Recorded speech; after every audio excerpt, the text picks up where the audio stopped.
Bismillahirrahmanirrahim. Assalamualaikum warahmatullahi wabarakatuh.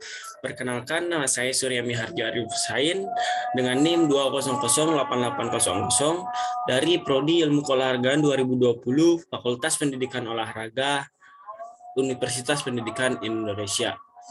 Di sini saya akan menjelaskan tentang pengenalan alat-alat pengukuran di laboratorium olahraga FPOK UPI.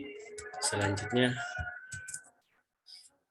di sini saya akan menjelaskan tentang 5 jurnal yang mendukung tentang VO2 max di treadmill. Jadi jurnal yang pertama, VO2 max pengendara sepeda dari treadmill, sepeda ergometer, dan tes velodrome. VO2 max pengendara sepeda dari treadmill, sepeda ergometer. Identitas jurnalnya, penulisnya Jericky L.A. Leger. Kajian penelitiannya mengukur VO2 max atlet sepeda di treadmill. Isu penelitian yaitu pengendara sepeda terlatih dibandingkan dengan yang tidak terlatih tampaknya mencapai VO2 max yang lebih tinggi pada ergometer sepeda dibandingkan dengan treadmill. Selanjutnya,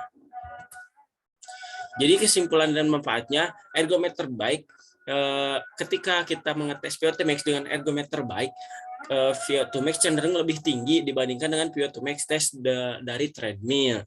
Sehingga manfaatnya ketika kita ingin mengetes seorang atlet dengan VO2 max yang bisa dibilang lebih akurat, ergometer kurang cocok untuk mengetes VO2 max bagi seorang atlet.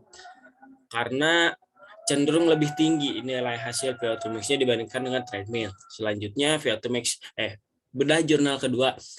Yang kedua adalah survei kapasitas daya tahan aerobik VO2 max menggunakan tes Balke pada mahasiswa ilmu keolahragaan tahun angkatan 2018. Identitas jurnalnya penulisnya Agus Ahmad Wahyudi, ya, kemudian Olivia Andiana Rias Gesang Kinanti. Kajian penelitiannya mengukur VO2 max test dengan tes Balke. Isu pokok penelitian, tingkat dan presentasi tingkat kapasitas daya tahan aerobik.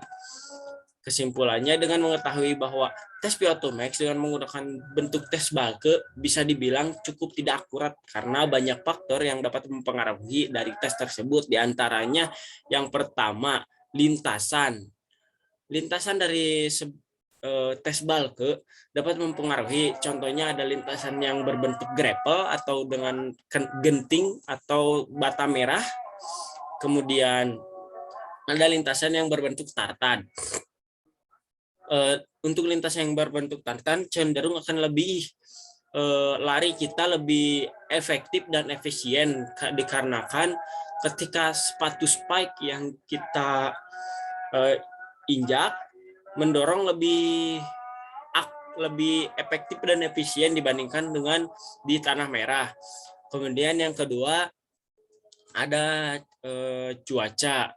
Jadi kelembapan dan lain-lain itu dapat mempengaruhi dalam tes Balke tersebut. Untuk yang ketiga adalah cuaca. Yang kedua adalah kelembapan.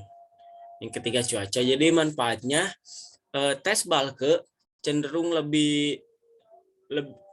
terkadang lebih bagus dan juga lebih jelek tergantung dengan lintasan, kelembapan, dan cuaca dan lain sebagainya. Yang ketiga, pengaruh latihan treadmill terhadap peningkatan VO2 max pada anggota Row of Power in Motion RPM Body Fitness Center. Identitas jurnalnya, penulisnya Indah Sulistianingsih. Kajian penelitian pengaruh latihan treadmill terhadap VO2 max. Isu pokok penelitiannya, apakah pengaruh latihan treadmill dapat meningkatkan VO2 max? Kesimpulan dan manfaatnya, dengan kita latihan di treadmill ada manfaat besar bagi kita, di antaranya peningkatan RPM atau cadence lari kita, sehingga langkah semakin pendek dan cadence semakin banyak, dan juga mengurangi cedera yang akan terjadi di sekitar lutut dan sampai mata kaki. Jadi ketika kita latihan di treadmill, kita dapat mengatur RPM atau cadence kita selama 1 menit. Misalnya yang awalnya kita 1 menit itu cadence kita main 160. Nah, itu cenderung akan mengakibatkan cedera pada kaki atau lutut sampai mata kaki. Tetapi ketika kita dapat mengatur cadence tersebut hingga menjadi 180 per menit, nah di situ kaki kita cenderung cenderung lebih efektif dan efisien, juga mengurangi cedera pada lutut dan sampai mata kaki kita. Selanjutnya bedah jurnal 4, pengaruh latihan daya tahan endurance terhadap peningkatan VO2 max pemain sepak bola. Identitas jurnalnya penulisnya Heri Tawarni, Ramdan Arifin, Rubian Syah Ali Bastian. Kemudian kajian penelitiannya pengaruh latihan fartlek terhadap VO2 max. Isu pokok penelitian, apakah latihan endurance fartlek dapat meningkatkan VO2 max? Selanjutnya kesimpulan dan manfaatnya, setelah dilakukan penelitian dengan sampel 10 orang dengan menggunakan program fartlek 3 hari dalam 1 minggu selama 6 minggu dengan tes VO2 max awal 33,3 menjadi 46,8, maka dari itu daya tahan atau endurance training juga penting untuk meningkatkan VO2 max bagi seseorang. Maka dari itu bisa disimpulkan bahwa kecepatan saja tidak cukup untuk menunjangnya VO2 max yang tinggi. Selanjutnya bedah jurnal 5, tingkat prestasi akademik ditinjau dengan kebugaran jasmani mahasiswa semester 4 POR FKIP UMS tahun 2019. Identitas jurnalnya penulisnya Nur Hidayat Chandra Triadi Fatur Rahman. Kajian penelitiannya tingkat prestasi akademik ditinjau dari kebugaran jasmani. Isu pokok penelitian prestasi berdasarkan hasil VO2 max. Selanjutnya kesimpulan dan manfaatnya, hubungan antara kebugaran dengan prestasi seorang atlet sangat berkaitan dengan juga dan sangat signifikan, apalagi membahas seorang atlet maraton. Ketika VO2 max-nya tinggi maka dia akan lebih dominan juara karena efisiensi dari pompa jantung yang optimal membuat seorang atlet tidak mudah lelah, dan juga heart rate atlet yang VO2 max tinggi akan lebih rendah dibanding dengan atlet yang VO2 max rendah.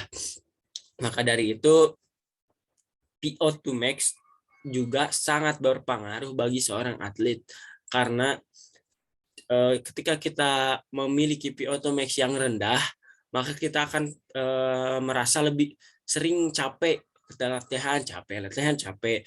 Berbeda dengan VO2 max yang tinggi, ketika latihan dia VO2 max tinggi itu ketika latihan terkadang masih ada sisa-sisa tenaga, dan juga waktu istirahat dari rest yang ketika setelah latihannya tuh lebih cepat juga. Terima kasih. Mohon maaf apabila ada kesalahan dan kekurangan. Saya Sri Mihadi Arif Husain, mohon pamit undur diri. Assalamualaikum warahmatullahi wabarakatuh.